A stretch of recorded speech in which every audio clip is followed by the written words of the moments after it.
Welcome to a DK Custom Products Tech Tip video. My name is Kevin. This is Dwayne. And today we're going to talk about a very controversial subject.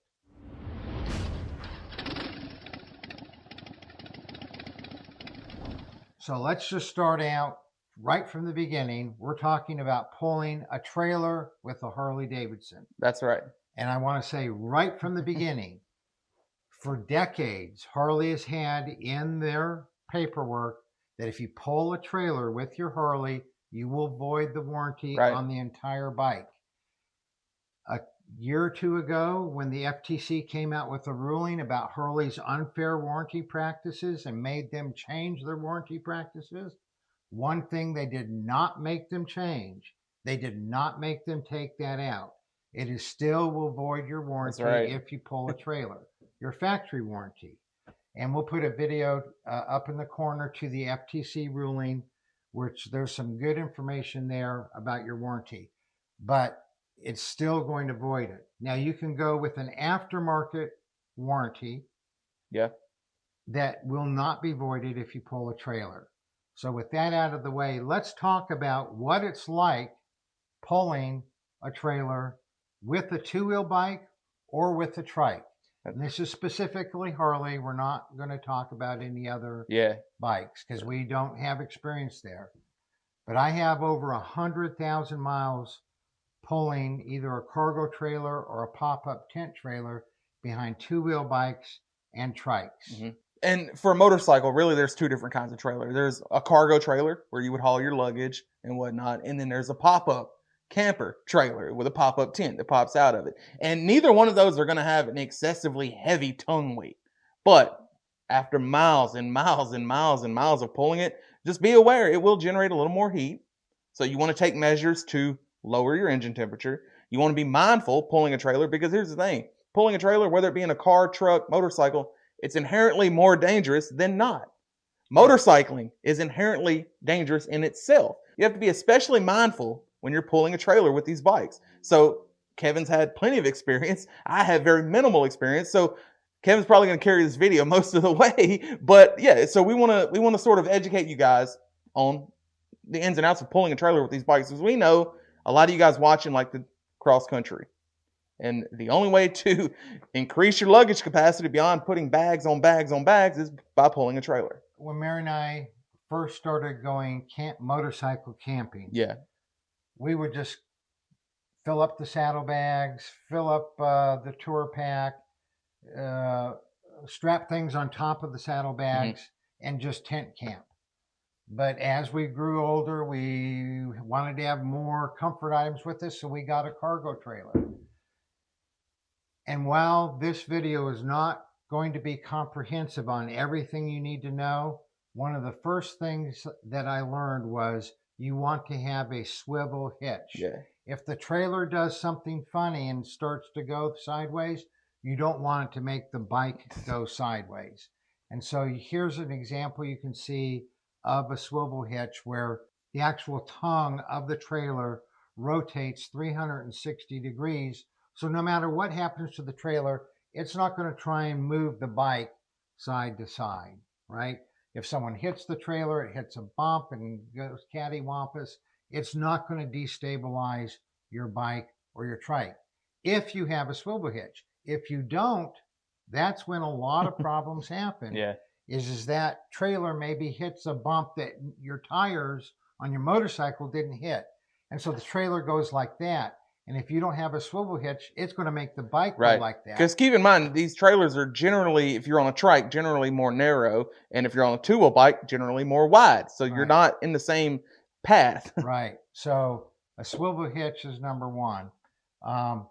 Number two, you want to have between 25 and at the most 40 pounds of tongue weight, which means that I just used a fishhook scale.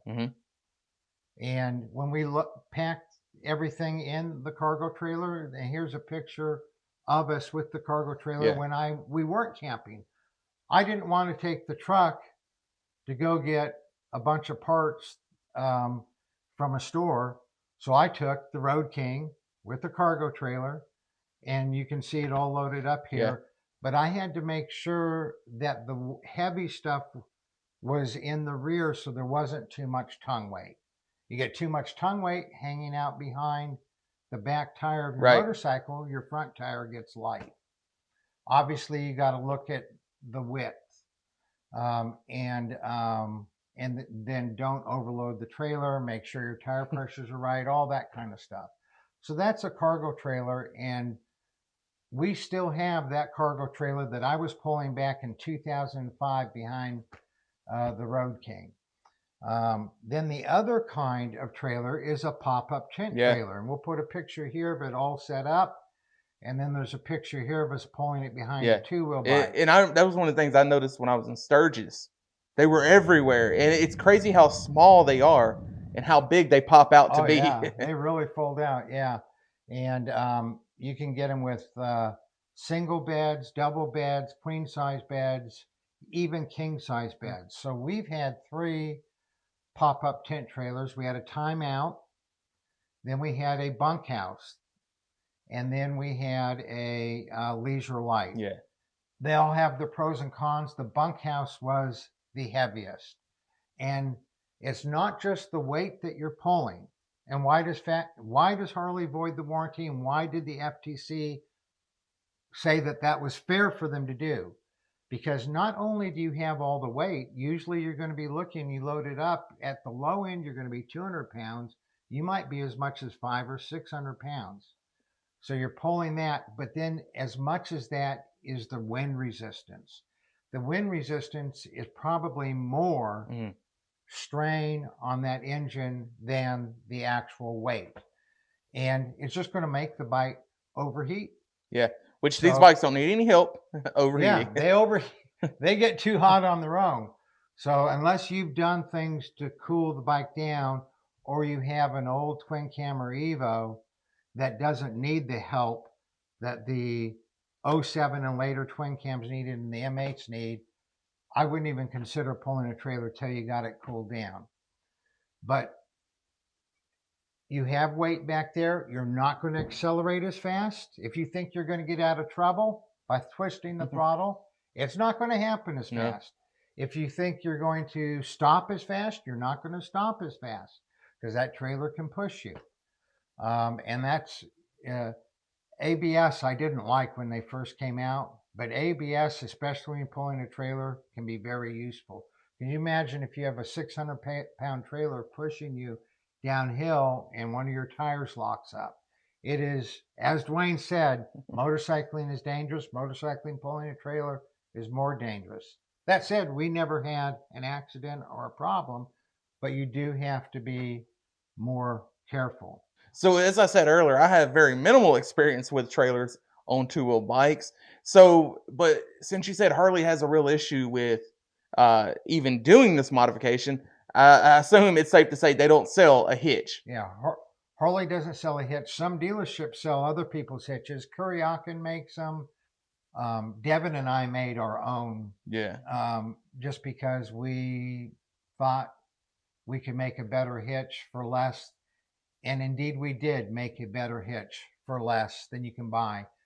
But it's not something that we make and sell for a variety of reasons. It's not while it's a better hitch, it's not a very easy install. Right. But yeah, the hitches are out there. You need to have a 4-pin adapter so that the trailer can have running lights, brake lights, turn signals. And you obviously want to have that. We already have a hard enough time being seen. Then if you have a black trailer or something, and with no lights on it, you're just asking for trouble. How important is it to maintenance these trailers? I know personally that all the trailers I have, I use them frequently, but it's so infrequently that things like bearings go out and tires get a little dry rotted a little prematurely. Is that something to be concerned with? Well, like I said, we have over 100,000 miles pulling trailers behind two-wheel bikes and trikes, and we've had one flat. We were at a rally in Alabama. We left the rally. We didn't go 2 miles. It went pump, pump, pump, pump, pump, and it was the leisure light trailer, and there was a flat. and looking on it, someone had dropped a screw somewhere, either in the rally or in the 2 miles from the rally to where we stopped. We picked up a screw. We unhooked the trailer.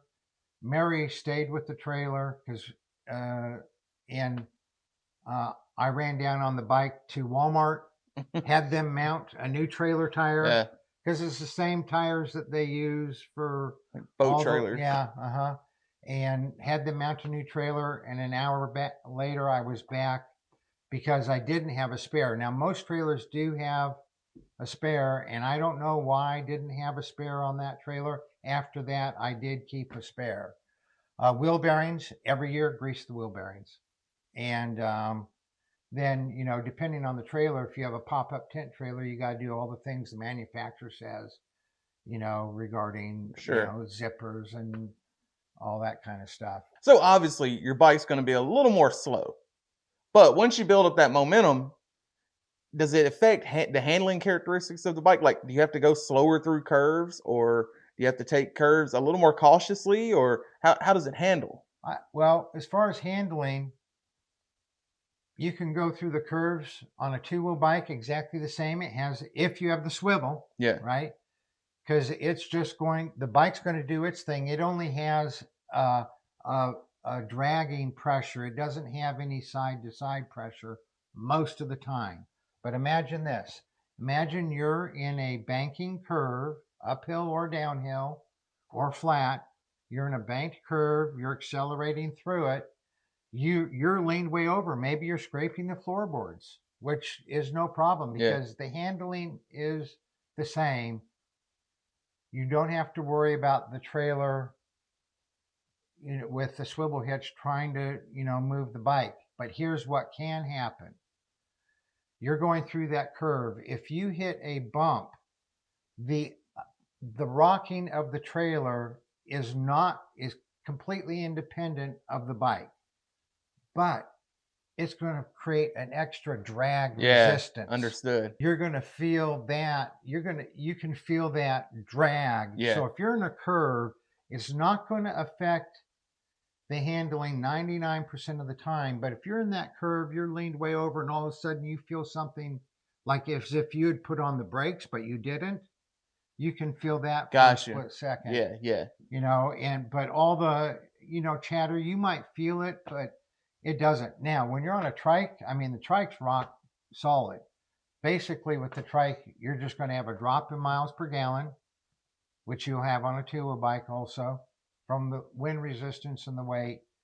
But handling, the trike's already so wide, the trailer's not any wider. Whereas when you're on a two-wheel bike and if you have a trailer behind you, you got to act like you're on a trike. You don't pull into a gas pump and bang your trailer on, you know, the post. Right. So I assume that's something else you need to be mindful of is where you're parking, because I assume backing up. Oh yeah, it's not the easiest. You do not want to back up. A trike is a little bit easier because it has electric reverse, and of course it's stable. But on a two-wheel bike, is it possible? Yeah. Are you going to have to probably get some help? Yeah. We're not even sure if people are going to like this video. Right. But if there's questions, if there's specific questions that you have about pulling a trailer with a trike or two-wheel bike, and you leave them in the comments below, we might do a follow-up video. We'll leave this video open-ended. And because here's the thing, I have no desire to pull a trailer across the country, but I'm sure a lot of you people watching you probably have a lot of questions that I can't think of. So we'll leave this video open-ended. Any questions at all you may have, leave them in the comments below. And like Kevin said, maybe we'll do a follow-up video answering your question. Y'all ride safe out.